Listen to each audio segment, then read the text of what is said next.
So the idea of Hold Down the Hunter came about through a video game, because I'm a nerd, specifically the game Bloodborne, which the premise of the game essentially is that you slowly go mad, consuming a lot of blood that makes you more and more of a beast. And I kind of like this idea, because you can understand the more angry you get as a person in life, the more you sort of lose your temper to the point where you just explode and almost, become an animal.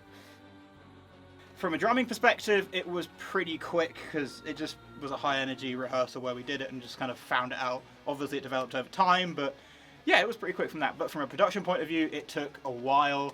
Matt had this idea of bringing in harpsichord, and then I was trying to match the rest of the orchestration to a harpsichord and trying to build it all up so it sounded like this big wall of angry coming at you constantly, which I think it came together. So I didn't write the song, I didn't write the lyrics, but I like it very much. Actually, this is one of my favorite songs of the album. I really like how passionate and dynamic it is. I feel I can watch on a screen while I'm singing. Finding the actual sound for the song was a bit of a mix really, because Matt had already written out the instrumentation. But it was one of those parts where we both sort of, partly because we're playing different parts in it, we came from slightly different angles, which also blends within our taste, because Matt had more of the melody and the main riffs, which for him is on a more power metal side, whereas for me, the tremolo side of it was actually the first time we've had anything resembling black metal in there, which got me really excited, which I appreciate the song itself isn't, but I was able to throw in a little part of it, so I was able to get a bit more sort of razor tone within the guitar tone on the riffing. So yeah, it didn't take too long for it all to come together. It just took a while for us to actually blend our own different styles together to make something. I wanted to write a song about that kind of idea, especially trying to hold that in and hold it down, as it were, inside you, so you don't completely lose your mind and do something you'd regret and get too angry. So essentially the song is about being on that borderline of being about to lose your mind, but trying to hold it in as much as possible.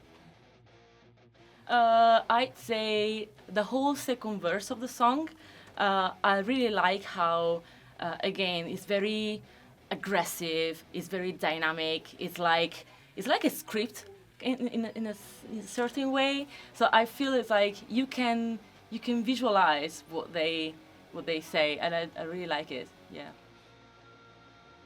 I think it's just to really capture a really strong performance video.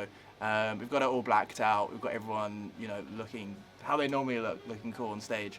And I think it's just capturing the energy that the band has live.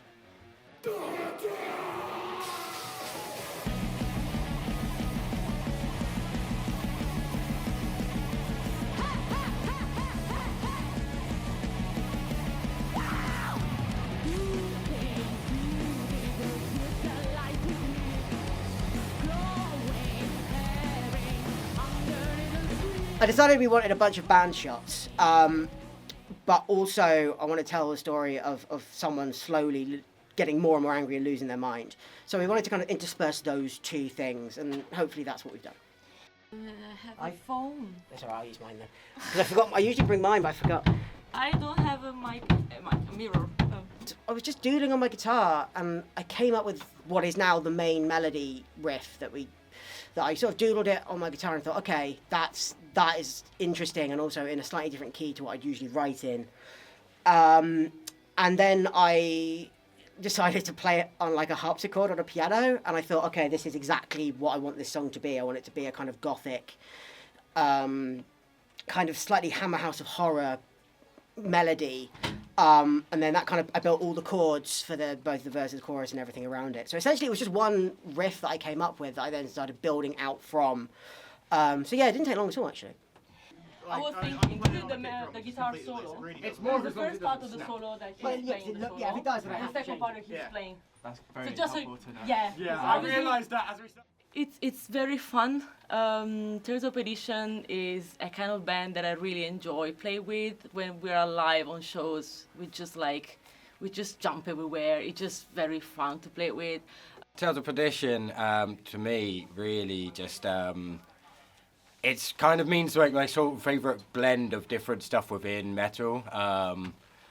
We're a band that famously are very hard to describe genre-wise, and that's something that has always been a major appeal to me. I'm quite privileged of being a fan of the band before being a member of the band, and it's something where just all of the different styles of music that we play together, I think, combine our mutual different tastes within metal and music. So we're able to then make that into something that, from a sonic perspective, is something that we all really enjoy, but also we're then able to incorporate lots of theatrics and different elements within it from a stage and visual perspective that aren't usually in different bands that I see and like. What does Tales mean to me? Well, I don't not really thought about it that much. It's kind of a fun thing to do. I have no idea how to answer that question, man. Usually it's like frustrations in Cubase. That's fine. When I joined them a couple of years ago, all the songs were already written, so I didn't get a chance to put my part on the making on the songs. But as soon as I joined, they were very welcoming, and I tried to make the songs mine. I tried to give them my interpretation. And what I liked is that they gave me the freedom to adjust the song, and I like to use different techniques. It was a bit challenging at the beginning because there is a wide range of voice, but also again technique. So yeah, I think it's been a chance for me to explore more of my vocals. Tales of Perdition means everything. If I wasn't in Tales of Perdition, I wouldn't be in a band. I started this band a decade ago because I wanted to make music that I didn't think anyone else was doing at the time that I really liked. And so I just thought, okay, I knew exactly the sort of sound I wanted. I knew exactly the sort of makeup of the band that I wanted.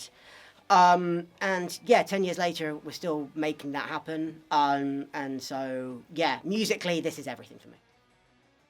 I love them all. The funny thing is, we do actually love them all. Without the LMC, we'd be fucking nowhere. Except for we that wouldn't have white Alea guy for a band, start. yeah. We wouldn't have Alea without the LMC. So.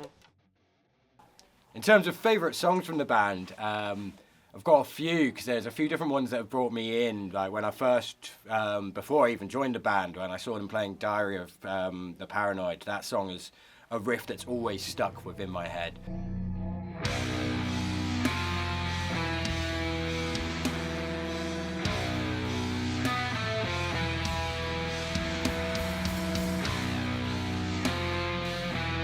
But at the same time, we've got stuff like the ending of Blood of a Saint I just find so sort of epic. There's a few songs that we haven't actually released yet that I'm really excited for people to hear, but I don't want to give too much away about those just yet. But there's one in particular that I really, really enjoy.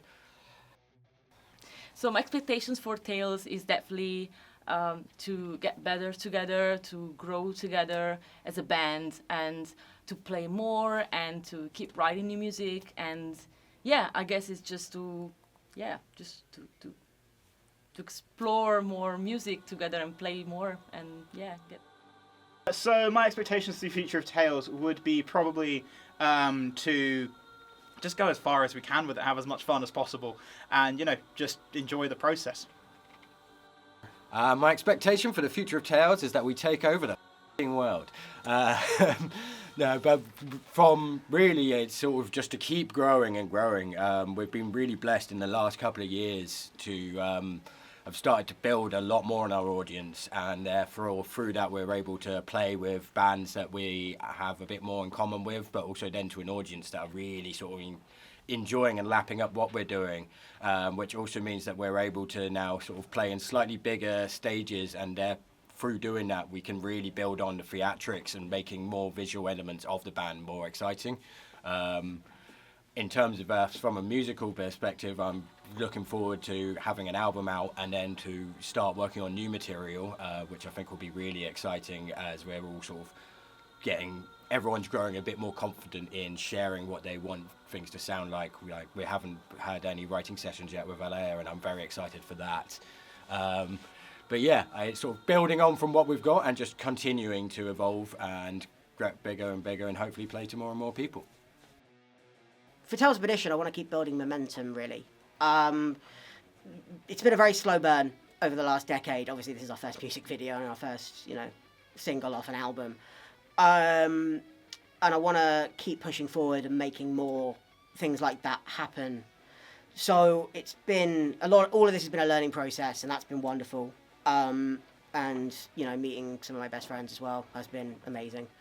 So I think, just want to keep pushing momentum, keep building up, pushing us to keep doing bigger, more ambitious things, trying to make more things, and ultimately writing music that I and we and hopefully some of you want to listen to, because really that's the only reason all of us get into music, is we want to tell our stories and make our art and all that stuff. And so for me, that's why I'm here.